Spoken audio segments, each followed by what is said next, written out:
Fertility comes from a place of abundance, according to Chinese medicine. When the body is abundant with resources that it needs to thrive, fertility comes naturally. If you are thinking about becoming pregnant, even if it might be a year or more away, this is an episode that you will want to hear now so your body is ready when you are ready to start trying. Hi, I'm Adrienne Irizarry. I'm an Eastern medicine practitioner who is passionate about women's health and helping women live their best lives. My goal is to put you in the driver's seat of your menstrual health, offering period solutions for a symptom-free life. Statements made in this program are for educational purposes only and not intended as a substitution for medical consultation or advice. We do not claim to diagnose, treat, or cure any diseases. This podcast is inclusive and welcomes all gender identities. The focus of the program is on biological function, and we will use the term women throughout, but it is referencing physiological and social challenges for biology, not identity. Come as you are, I am happy you're here and welcome all performances of identity. I hope you find something helpful in this show. Hello and welcome to this episode of the Reproductive Rebel podcast. We are taking a look at different phases of a woman's life, different cornerstone aspects of moving through our reproductive years from when we start our bleeding years until they come to a conclusion. And this week we are looking at a topic that is near and dear to my heart. We are talking about the fertility journey. Now, this topic is an exciting one. It can be a daunting one. It can be a heartbreaking one. And so I just wanted to kind of hold base at the beginning of this episode and let you all know that wherever you are at in this journey, if you are on a fertility journey, I see you. And this journey is not as easy as we are led to believe in the early years of our reproductive life. Some people are blessed to not have any struggles, but there is a staggering number of women who really struggle with getting pregnant, staying pregnant, recovering from pregnancy, challenges during pregnancy. And so I think it is important to acknowledge that there are a large number of women that do struggle with the fertility journey in some way, and you are not alone. So let's talk about fertility from a Chinese medicine perspective. Fertility comes from a place of abundance. So this means that your body has all of the tools that it needs to function optimally, that none of your body's resources are being stolen because of high amounts of stress or, poor eating habits or anything like that. So stress management is important, diet, lifestyle, all of these kinds of things are important part of being able to get pregnant successfully and carry a pregnancy successfully to term. So one of the hardest parts for me about working with people on the fertility journey, and, for any of you who've been following the show for a while, you know that my fertility journey has not been smooth. I have had multiple miscarriages. And I know all too well the heartache of, this is supposed to be the most basic biological function in a woman's body. Why is it that my body isn't doing this? My whole practice was founded around the question marks that I wasn't getting from the Western model around why my body kept losing babies. I could get pregnant, but I couldn't stay pregnant. So fertility is a core part of my practice and a topic that is one that is near and dear to my heart, both because I just sing along with you and happy dance along with you when you get pregnant. It's one of the brightest stars in the sky for me, honestly, when it comes to doing this work. but it's also the most personal to me as well, because all of my research and the work that I do comes from the bottom of my heart so that others don't experience what I experienced. So, the hardest part for me as I'm watching people on their fertility journeys is quite often by the time they've decided that they're ready to have a baby, they haven't laid any groundwork first. So I have a lot of women that reach out to me after they've been struggling for a little while. And they're like, hey, I've been trying. I haven't been able to get pregnant. Can you help me? And one of the things, and I mean, of course, my answer is yes, I would love to help you because this is one of the reasons I started this practice in the first place. But then the question becomes, are you willing to take a little bit of a pause while we work on making sure that your body is in the healthiest place it can possibly be to get pregnant? And that's where a lot of people pause and they backpedal and they're not really excited about what I have to say. So I am releasing this episode to let you know that it is important to do groundwork ahead of time. So whether you want to get pregnant next month, next year, it's a couple years off, please, please, please, I invite you to consider how important it is to do the groundwork before trying to conceive. And there's a lot of reasons for this. So, one of these things is you are what you eat. And I don't mean to be punny, but the quality of the food that you're eating, what you are eating, and how you're eating it is a really important part in the fertility equation. It is. Another piece I definitely want to highlight because there are a huge number of women who have been on birth control, hormonal birth control, at some point in the early part of their reproductive life. And when they come off of that birth control, a lot of times the message from their Western doctor is that you can have one cycle and then try to start getting pregnant. You don't have to wait. Well, here's the thing. The longer that your hormone cadence has been arrested by birth control, and yes, that's what it does. It interrupts a healthy hormone process in a body. It does not allow for the hypothalamus pituitary ovarian axis to operate the way that it normally would. It intentionally creates disruption in order to prevent pregnancy. That's how the medication works. Well, the more years that you are creating that interruption, it takes your body a little bit of time to get back into a regular cadence. So the longer you've been on birth control, the longer it generally takes for you to start ovulating regularly again. Not in all cases. Again, like I said, these are overarching concepts, and all of these things need to be discussed one on one with a practitioner in your particular circumstances. But, just so that you are aware, you haven't been ovulating if you've been on birth control for a prolonged period of time, depending on what kind of birth control you've been on anyway. And that does affect the success rate of trying to get pregnant and how long it takes to get pregnant. Hormonal birth control also leaches key nutrients out of your system. The medication literally steals it from you. And a lot of those minerals and nutrients, like chromium, selenium, magnesium, and zinc, just to name a few, are really critical in the fertility equation. So, when you have been operating at a deficit with these things over 10 plus years, which a lot of women have been on hormonal birth control that long, you are looking at a delayed start to the ovulatory process, and you won't necessarily get pregnant the first time you try. So, the definition by the American Gynecological Association of needing fertility intervention is if you've been trying for 6 months with unprotected sex and you have not been successful at getting pregnant.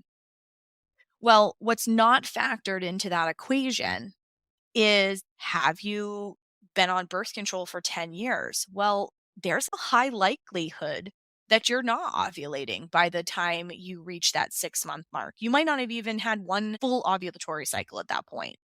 So, number of years you've been on birth control really is important. It needs to be factored into the equation. So manage your expectations accordingly, I guess, is really where I'm going with this. Hormonal birth control, what you're eating, things like technology, laptops on laps, cell phones in pocket, those kinds of things affect fertility for both men and women. Underlying conditions like PCOS, hypothalamic amenorrhea, endometriosis, and cysts are all things to take into consideration. So, okay, how are we going to get our body into this fertile, abundant place? Well, I want to just let you know that this show is only going to give overarching concepts. If you are interested in really doing the prep work the right way, I invite you to check out my course catalog. It will take you step by step through body basics, which is going to give you all of the parts of your cycle and how they function. Not Your Mama's Menstrual Course will take you through the phases of your cycle in terms of how you care for each phase of your cycle, what you eat in each phase of your cycle, how you exercise, and more. Then that all sets the groundwork for empowered fertility. Empowered fertility is all about getting both partners in the equation ready for this conception journey. There is a part for him and a part for her. So, regardless of how you identify, when I use gender markers, I'm talking about it from the biological perspective, right? So, who's contributing the sperm and who's contributing the egg in the equation. Both partners in the equation really need to take a look at empowered fertility. There is a section for both in terms of tests you might want to have done to make sure that you've checked all the boxes and you know everything is working properly going into the process. Because, empowered fertility came out of the heartbreak of some of my clients who would walk in the door and they had been trying for 2 years and had no idea that their partner's sperm was not functioning properly. They kept trying and trying and trying. She had internalized that the problem was her all of that time. Think about how hard that is when every month your bleed shows up and you tell yourself there's something wrong with you or that you failed somehow. I know that that message is resonating for some of you. I know that it did for me. And, not having a semen analysis done for your partner, you could totally be missing one of the biggest pieces of your equation, not knowing what you don't know. So, Empowered Fertility, that course was designed from essentially the heartache of a lot of my clients where they're like, I wish I had known at the beginning, fill in the blank. I wish my doctor had suggested. I wish I had been told. I wish I knew, right? That course answers all of those questions. And they came from women just like you, husbands and wives, just like your situation, right? I used your voices to create that course so that it was something that was meaningful. You could take proactive steps today to improve your fertility and really be ready when you guys were both ready to try to conceive. Now, if you're listening to this and you're like, I've been on my journey for a little while now, like, do I still need it? The answer is yes. And the answer is yes, because even when you've been trying for a little while, and even when you've been to a few doctors, you would still be really surprised what people don't know about successful conception. So I would highly recommend checking out Empowered Fertility. I'm including the link in the show notes below. But part of what we cover in that course is food is medicine for both partners. So we talk about what kinds of foods are important. Controlling inflammation is important. Dark leafy greens are important for both, right? So when you're looking at creating successful conception, lifestyle and diet are a big part of it, because if your body thinks that you're being chased by a saber-toothed tiger and is in that fight or flight state, the body is not going to feel like it is safe enough in order to get pregnant. Okay. And the resources get diverted in other places so that your body gets away from the tiger, right? So your primal brain only has two functions, survive and procreate, and survive will always win. So if you have 100 unanswered emails in your inbox and that number is stressing you out, it kicks you into survive mode. Your body can't tell the difference between actually being chased by a saber-toothed tiger and the fact that it only emails and there's really no threat.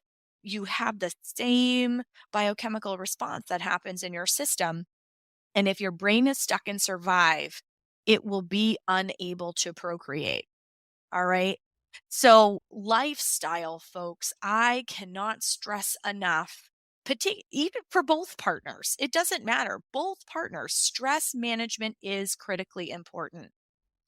Taking time to meditate, exercise to reduce stress and improve circulation, but not exercising to an extreme. I mean, I've had people that have come through my practice that are very physically fit. I would just die to have their physique, but it isn't conducive to making a baby.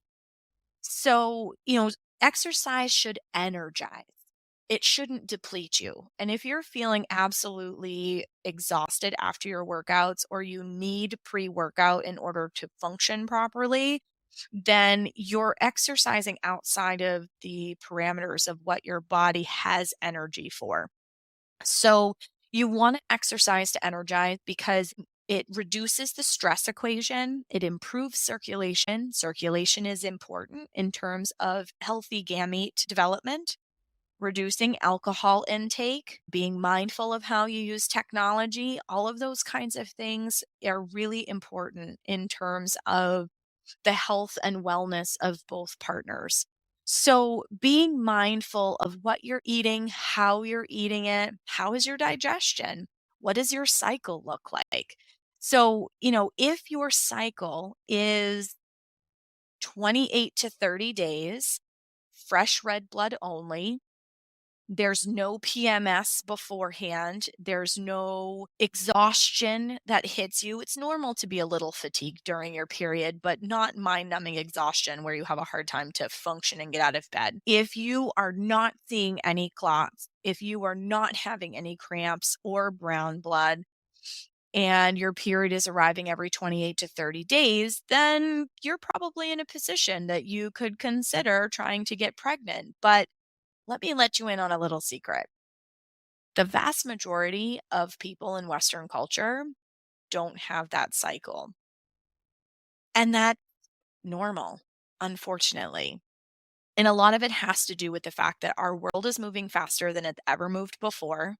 Like I said about the saber-toothed tiger, our body cannot tell the difference between being chased by a saber-toothed tiger and having 100 unanswered emails in our inbox. It's stressed out. And now let's add in on top of it, we're overscheduled. We don't sleep well. We eat things on the go. We eat a lot of processed food. We sit with laptops on our laps and cell phones in our pockets. Do you see where I'm going with all of this? Our modern lifestyle really works against the fertility equation in a lot of ways. And it doesn't have to. But what it does mean is educating yourself about practices to be mindful of, because your body, your fertility is going to come from a place of abundance. So you have the ability to influence the quality of sperm and egg before you try to conceive. So sperm development happens on a 90-day window. So how that man, biological man, right? I'm not talking about identity, I'm talking about biology. How that man has worked, lived their life. Are they super stressed out, feel under supported, are working too many hours? Is that person drinking a lot of Mountain Dew and just to stay awake because they're working too many hours? They keep their cell phone in their front pocket, right? So all of these behaviors that the male partner has going into the conception equation, starting 90 days before the night that you're trying, 90 days before that time is when your sperm development starts being influenced by your diet and lifestyle. For women, the egg develops on a 120-day window. And you have the same ability to influence the quality of that egg starting 90 days prior to the night that it ovulated. Okay. So even people who are in their late 30s, early 40s, who are feeling like they're getting to the game late, and that, there's a little low level stress that comes with that. Oh, I want to have a baby and I feel like it's too late for me because Western medicine says that once I'm 35, I'm too old for this. Don't think about that. Okay. Because in Eastern culture, they used to have babies up until menopause with ease. And that was not an issue at all. So a lot of it has to do with our modern lifestyle and diet. So reducing our stress, making sure that we are mindful of certain things that we have in our diet. This is not going to be super popular with my meat freers, but hear me out. Egg quality and your blood, the quality of your blood during your menses is very heavily influenced by what you eat. So having things like bone broth, having organ meat. Now, I don't know about you, but not everybody can stomach organ meat. Some people love it, and my hat's off to you. I wish I could eat it all month long because I would rather eat it rather than take it as a desiccated supplement. But not all of us can eat it. And I witness you if you are one of those people. So desiccated liver supplements are a great way to get organ meat into your life in a way that is more palatable. Cod liver oil. I love fermented cod liver oil. It works very, very well in terms of improving egg quality and making sure that you have all of the building blocks that you need for healthy blood and creating a nice, healthy egg for ovulation. So these are just some of the things that we talk about in that empowered fertility course that I talk about with my VIP clients. We take a deep dive into what kinds of foods are going to influence the building blocks that you are contributing to your baby. Because think about it, Chinese medicine really believes that there's two different types of qi, that there is qi that you inherit from your parents, and there is qi that you get from your environment. Okay, that is food, lifestyle, the way that you're moving through the world, all of those kinds of things. So you have a powerful opportunity to influence the health and longevity of your baby by taking steps right now to make sure that you have optimal egg and sperm quality when you conceive. Then look at the body itself. If your period is coming from this abundant, fresh red blood place, that the period is coming on time, you have a nice, healthy luteal phase, all of these things, you're able to hold a pregnancy and carry a pregnancy to term. You're not going to feel as tired. You're going to have a lower chance of nausea in your first trimester if you are well resourced going into your pregnancy. Your baby is literally going to be healthier and happier. Who doesn't want that? But we live in a culture where we're impatient. We expect everything to be an Amazon Prime solution yesterday, right? And the unfortunate reality is that all good things come to those who wait. Man, I'm full of all kinds of fortune cookie sound and stuff today, right? It's really true though. If you are willing to do the legwork and make a meaningful change in the quality of your health and your partner's quality of health, you're going to have a healthy baby that's going to sleep better, be less colicky, because Chinese medicine believes that what you're contributing to your baby affects their disposition, but also your emotional state while you're pregnant affects the outcome of the baby's health as well. So learning these practices for stress reduction, for example, is going to help you have a healthy pregnancy, and it's going to help you have a healthy baby. And your subsequent postpartum recovery will be a little more ease filled. Okay. So fertility comes from a place of abundance. Your body needs to be abundant with resources, with chi or the vital energy needed for your egg and sperm quality. If you really take the time to do those things, you will find that once you are ready to try, which that can be completely told by the quality of your period, right? So I tell people, like, your body gives you an organic computer printout every month. Your period will literally tell you, are you in an abundant place, able to have a baby, or are there going to be potential challenges, right? So if your period is lasting 4 to 5 days, fresh red blood only, no cramps, no clots, no emotional symptoms, nothing, arriving every 28 to 30 days, symptom free, just gently comes, medium flow, get a little heavier, comes down into medium to light flow, and then cruises to the finish line. That is a period that is coming from a place of abundance. Your body is well resourced. It has all the things it needs. It can just gracefully execute the period, and you're ready to get pregnant. So if you are interested in learning more information about setting your fertility up for success, please, please, please check out my course catalog. The link is in the show notes. These courses come from voices just like yours. Every single one of these courses is not something that came from me. It is something that clients of mine, my VIP clients, have asked me to share with the world.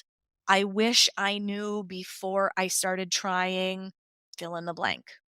Okay?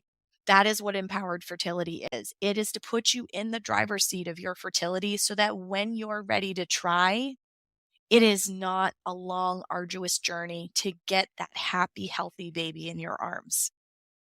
Thank you so much for taking the time to listen to this episode of the Reproductive Rebel podcast. Join us as we continue our journey through the Chinese medicine perspective around other aspects of our reproductive health. Thank you for joining me for another episode of Reproductive Rebel. Reproductive Rebel is recorded by certified peri-steam hydrotherapist, herbalist, sound healer, and Chinese nutritional therapist Adrienne Irizarry of Moon Essence LLC.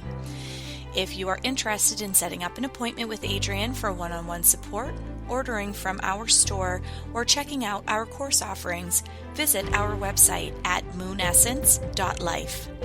Be sure to subscribe to our newsletter to get insider information on upcoming events and offerings. Join the conversation. Like us and follow Moon Essence Me on Instagram, Facebook, Twitter, or LinkedIn. Your voices make this program possible. Thank you all for your continued support.